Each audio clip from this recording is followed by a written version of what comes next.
Latest information ప్రకారం అయితే మాకు ఇట్లా ఈ విలేజ్ ఇలా ఉంది అని చెప్పి ఇలా ఇన్ఫర్మేషన్ మీరు ట్రాన్సాక్ట్ వాళ్ళు చేసి తెలుసుకున్న విలేజ్ మ్యాప్లో మాత్రం ఏదైతే మాకు కనుక్కుంది. ఇందులో వేమూరు నుంచి చంద్రతి వెళ్ళే రోడ్డు ఇందులో నుండి ఇందులో టెంపుల్ ఈ పక్కన ఇందులో ముఖ్యమైన ప్రాంతాలు అంటే ఎక్కువ మనం యూటిలైజ్ అయ్యేది ఏంటంటే గ్రామ పంచాయతీ మార్కెట్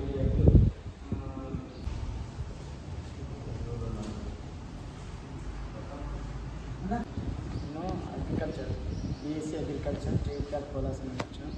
ఇక్కడ మేము మొత్తం అది 3 ఇయర్స్ 4 ఇయర్స్ కోర్సు. అందులో 3 ఇయర్స్ అనేది థియరిటికల్గా చదువుకొని మళ్ళీ 4వ సంవత్సరంలో ఒక 6 నెలలు మేము ఇక్కడ రైతులతో ఇంటరాక్ట్ అయ్యి ఏమేమి చేయాలి, ఎలా చేయాలి, వాళ్ళకున్న సమస్యలు ఏమిటి వాటిని తెలుసుకొని వాళ్ళకు మా సైంటిస్టు సాయి కుమార్ సార్ ద్వారా దేవ సార్ ద్వారా ఏవి ఉండడం వాళ్ళ దగ్గర నుంచి మేము సలహాలు తీసుకొని రైతుల సలహాలు ఇవ్వడం జరుగుతుంది. అయితే ఇక్కడ మీ 6 నెలల తర్వాత 6 నెలలు ఉంటాము ఇక్కడ. ఇందులో మేము ఈ పార్టిసిపేటెడ్ రూరల్ అప్రైజల్ 6 నెలలో పార్టిసిపేటెడ్ రూరల్ అప్రైజల్ అనేది ఒక భాగం. ఆ భాగం ఏంటంటే రైతులందరినీ ఒక దగ్గరికి చేర్చి ఈ విలేజ్లో ఉన్న వనరులు ఏమేమి వనరులు ఉన్నవి వాటిని ఏమేమి యూటిలైజ్ చేసుకోవాలి ఏంటనేది తెలుసుకోవడం జరుగుతుంది. చెప్పడం రైతు విజ్ఞాన కేంద్రంలో శాస్త్రవేత్తగా పనిచేస్తూ ఉన్నాను.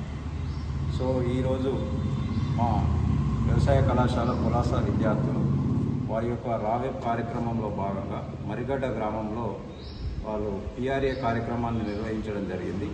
ఈ పిఆర్ఏ కార్యక్రమం ద్వారా మరిగడ్డ గ్రామంలో రైతు సోదరులు అదేవిధంగా మన గ్రామానికి సంబంధించిన వివిధ రకాల సంస్థలు అదేవిధంగా వారు ఎదుర్కొంటున్నటువంటి సమస్యలపైన ఒక అవగాహన కల్పించాలనే ఉద్దేశంతో ఈ పిఆర్ఏ కార్యక్రమాన్ని నిర్వహించడం జరిగింది.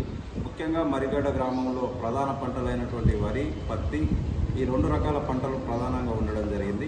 అదేవిధంగా విద్యార్థులు వారి యొక్క కోర్సులో భాగంగా ఇక్కడ 5 నెలల పాటు పర్యటించి రైతులకు వివిధ రకాల ఆధునిక పద్ధతులపైన అవగాహన కార్యక్రమాలు నిర్వహించడమే కాకుండా రైతుల నుంచి కూడా విద్యార్థులు వారు ఏమేమి కార్యక్రమాలు చేస్తున్నారు, ఎటువంటి పద్ధతులు పాటిస్తున్నారు, అదేవిధంగా వారి యొక్క ఖర్చుల వివరాలను కూడా వాళ్ళు నమోదు చేసుకొని మళ్ళీ వ్యవసాయ కళాశాలకు రిపోర్ట్ రూపంలో అందించడం జరుగుతుంది.